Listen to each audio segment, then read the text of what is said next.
Et bonjour à tous pour cette petite vidéo sur le nettoyage énergétique. Alors, vous trouverez une autre vidéo sur la chaîne, donc l'allée des embrumes, qui parlera de protection. Vous allez voir que les infos sont un petit peu similaires, hein, à quelque chose près. Alors, on commence tout de suite avec le nettoyage énergétique. Donc, ce que vous pouvez faire, donc le nettoyage énergétique, je vous explique un petit peu au niveau des énergies. Vous avez des énergies lumineuses et vous avez les énergies un petit peu encrassées. Dans la protection, le but est de remonter les énergies hautes, de les mettre au maximum, de sorte à avoir un bouclier énergétique. En nettoyage, on va plus essayer de remuer les énergies pour les mettre en mouvement et ensuite apporter une protection. Voilà. Alors, au niveau du nettoyage, vous avez tout ce qui est harmonisation du lieu de vie, harmonisation de vous-même. Donc ça passe par plein de choses.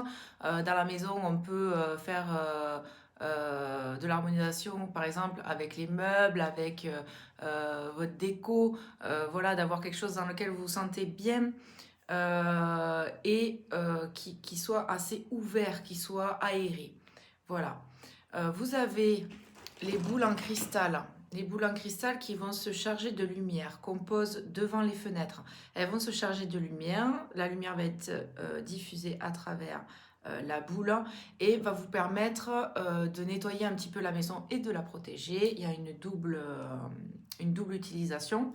Donc ça, c'est le principe, si vous voulez, des énergies d'arc-en-ciel, hein, des lumières et des flammes sacrées, dont on va parler tout à l'heure. Voilà, donc en fait, la lumière va passer là-dedans et éclairer dans votre maison tout un tas de couleurs et va permettre de commencer à bouger les énergies pour les nettoyer. Vous avez ensuite tout ce qui est fleurs de vie, géométrie sacrée. Alors, ce sont des choses que vous pouvez imprimer sur Internet, une fleur de vie. Et il vous suffit donc de les accrocher chez vous et ça va permettre de bouger de nouveau les énergies et d'apporter une purification et un nettoyage. Vous avez ensuite, qu'est-ce que vous avez? Vous avez le balai. Alors, le balai, pour ceux qui pratiquent la Wicca, ça va parler beaucoup plus. Pour tous les autres, donc la confection d'un balai,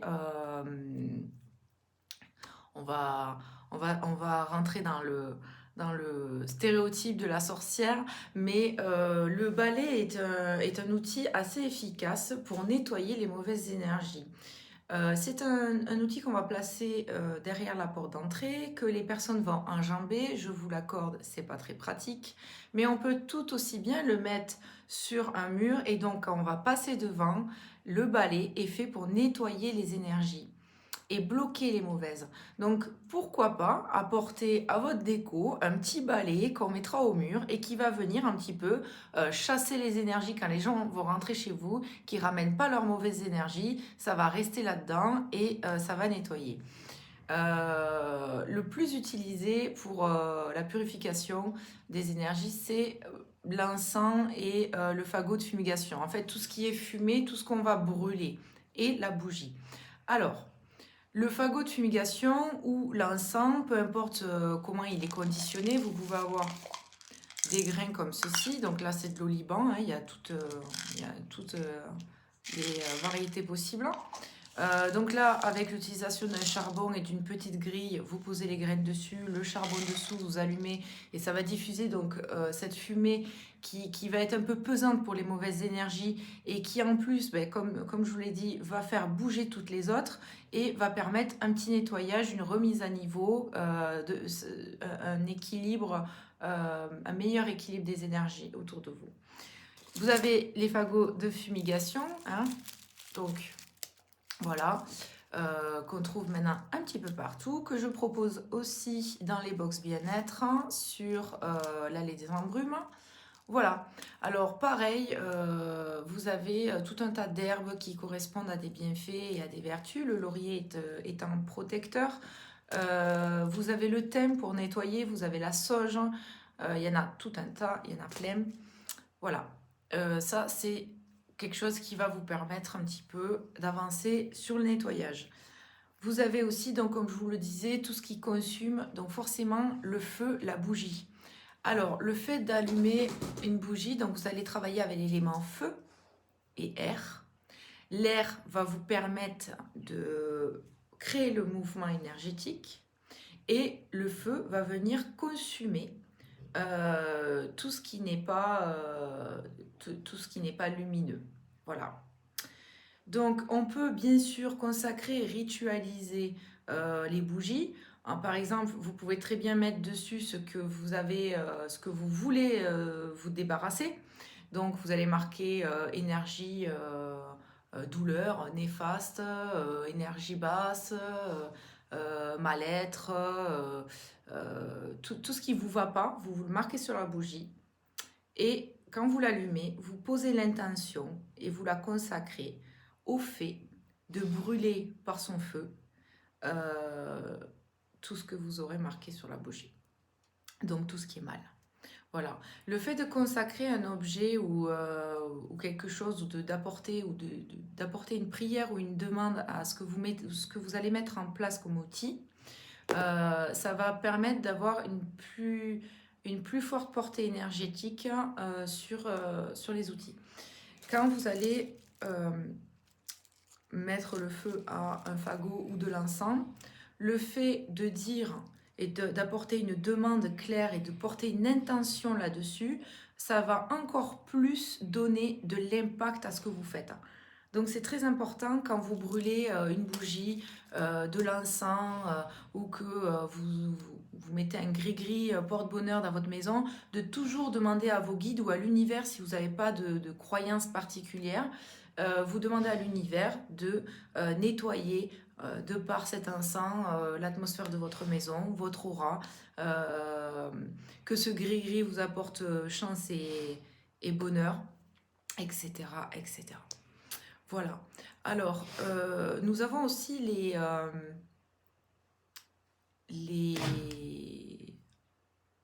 chants et les fréquences sacrées. Donc, les chants et les fréquences sacrées. Alors, les chants religieux ont une portée énergétique très puissante. Vous n'êtes pas obligé de croire en une religion pour mettre un chant de prière dans votre maison. En tout cas, je vous assure que ça nettoie énormément le lieu. Et voilà, c'est très très bien comme outil. Vous avez aussi donc les fréquences. Alors, les fréquences sacrées, vous allez tout simplement sur YouTube taper HZ1.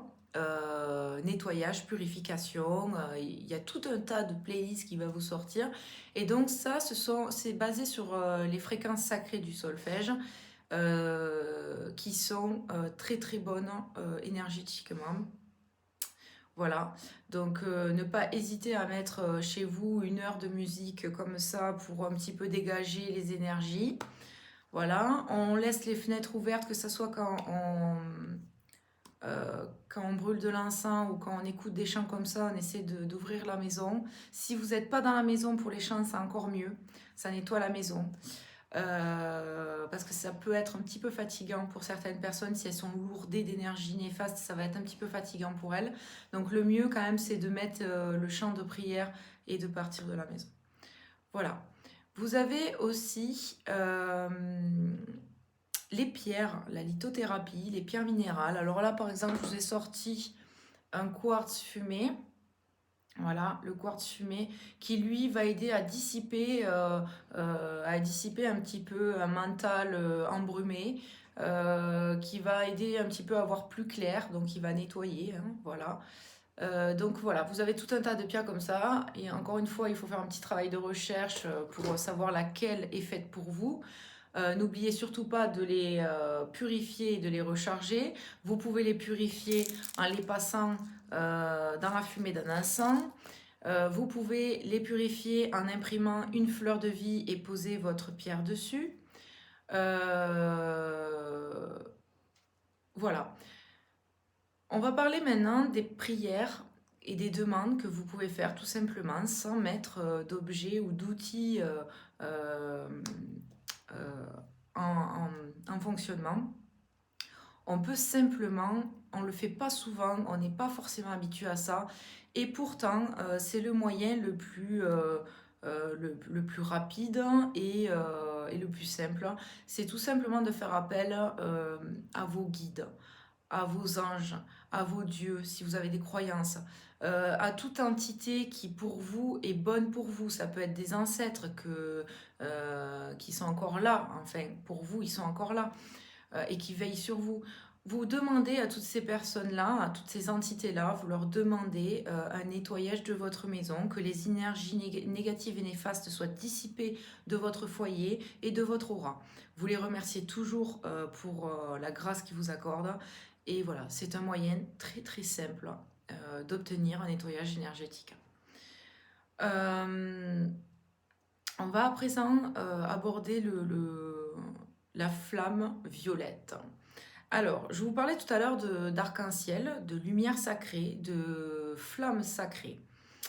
Les flammes sacrées sont... Donc, il y a 12 rayons sacrés. Et donc, ces rayons sont basés donc, sur les arcs-en-ciel. Voilà. Chaque couleur d'arc-en-ciel émettant une vertu, un bienfait. La violette, le rayon violet, la flamme violette, est gérée selon les croyances. Il y a plusieurs entités spirituelles qui gèrent ça, qui gèrent les rayons sacrés, les flammes sacrées. Là, en l'occurrence, pour la flamme violette, elle est très souvent rattachée au maître Saint-Germain. Voilà. Vous n'êtes pas obligé de croire en ça, mais vous pouvez tout simplement croire en la flamme violette, au fait que les lumières qui viennent du céleste peuvent vous apporter un bienfait par l'arc-en-ciel, par toutes ces lumières avec lesquelles on vit au quotidien. Il suffit de croire un petit peu en ça et de se dire que cette flamme violette, vous allez la visualiser et vous allez vous dire qu'elle va venir enlever toutes les particules néfastes, non croissantes, qui vraiment sont pas bonnes pour vous ni pour votre environnement. Imaginez vraiment cette lumière s'emparer de votre maison, d'un objet que vous voulez purifier, de votre aura. Et tout simplement, en faisant la demande, cette chose est exécutée. Voilà, donc il y a un petit délai entre le monde subtil et nous, mais voilà, c'est quand même fait dans les quelques minutes à venir. Et pareil, c'est une simple demande, à savoir que la parole, la prière a un très fort pouvoir qu'on sous-estime. Et du coup, on se sert tout simplement de la loi de l'attraction, on demande du positif, on demande quelque chose et l'univers se charge de nous renvoyer cette chose demandée. Voilà. Dernier petit point, ça sera la dernière chose de cette vidéo. Le nettoyage énergétique, il y a un moyen très simple et efficace aussi, c'est la douche. Alors, quand vous prenez une douche, j'ai pas dit un bain, j'ai dit une douche.